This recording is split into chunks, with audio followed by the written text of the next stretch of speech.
हाँ तो देखो बच्चों, मैंने पिछली वीडियो में तुम्हें वर्ग, आयत, वर्ग के परिमाप, वर्ग की भुजा ज्ञात करना या वर्ग का क्षेत्रफल ज्ञात करने के फॉर्मूले बताए थे।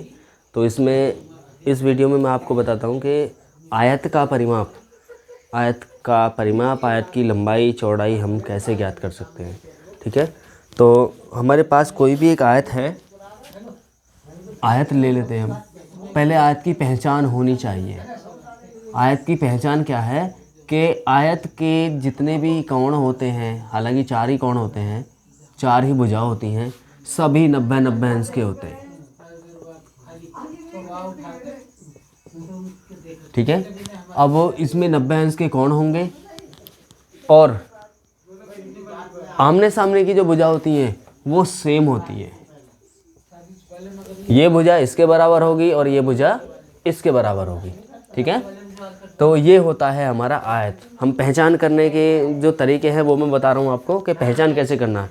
तो कुछ ऐसे भी होते हैं जो चतुर्भुज होते हैं, समांतर चतुर्भुज होते हैं, तो वो तिरछे होते हैं, समांतर भुजाएं होती हैं उसमें। ठीक है, तो अब हमें क्या करना है कि हमारी कोई भी भुजा दी हुई है, इसका हमें क्षेत्रफल कैसे ज्ञात करते हैं। तो आयत का जो क्षेत्रफल होता है, आयत का क्षेत्रफल आयत का जो क्षेत्रफल होता है वो होता है लंबाई इंटू चौड़ाई। लंबाई इंटू चौड़ाई, ये होता है हमारा आयत का क्षेत्रफल। अब आता है आयत का परिमाप। आयत का परिमाप जो होता है वो होता है हमारा 2 इंटू लंबाई प्लस चौड़ाई। ये हमारा आयत का परिमाप। जो मैंने वर्ग में बताया था वो सेम कंडीशन इसमें लगती है कि हम इसे ए मानते हैं, इसे बी मानते हैं, इसे सी और इसे डी। तो इसे हम दूसरे मेथड से क्या करते हैं, सेकंड मेथड से हम क्या करते हैं कि a b plus b c plus c d और प्लस डी ए, ये हमारा परिमाप का भी सूत्र हो जाता है। ठीक है, तो आयत का जो परिमाप है वो मैंने आपको बता दिया है, आयत का क्षेत्रफल मैंने आपको बता दिया है। अब आपको एक सवाल में मैं आपको ये बात बता दूं कि हमारी केवल लंबाई दी हुई है, ठीक है, और हमारा क्षेत्रफल दिया हुआ है। क्या है, लंबाई दी हुई है 10 सेंटीमीटर और क्षेत्रफल दिया हुआ है टोटल, लंबाई तो होगी हमारी 10 सेंटीमीटर, ठीक है, और क्षेत्रफल हो गया हमारा 50 सेंटीमीटर।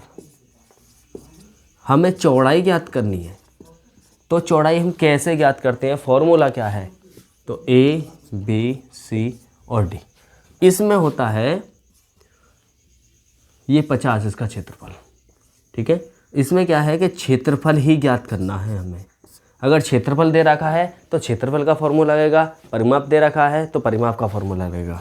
तो क्षेत्रफल जो होगा वो होगा तुम्हारा लंबाई इंटू चौड़ाई। अब क्षेत्रफल कितना है, 50 है, लंबाई कितनी है, 10 है, और इंटू चौड़ाई कितनी है, हमें चौड़ाई ज्ञात करनी है। तो चौड़ाई की जगह हम कोई चरपद मान सकते हैं या हम सीधा चौड़ाई लिख सकते हैं। तो इसे फिर सीधा लिखो ऐसे ही कि चौड़ाई मल्टीप्लाई 10 = 50। तो यहाँ पे चौड़ाई अब बराबर हो जाएगा वो 50। मैंने पहले आपको बताया था कि 50 जो है तो ऐसा का ऐसा ही रहेगा, और ये जो 10 है मल्टीप्लाई यानी गुणा में, ये आगे जाके किस में बदल जाएगा, भाग में। यहाँ से आपको मिलेगा 5, तो जो चौड़ाई हो जाएगी वो हो जाएगी आपकी 5।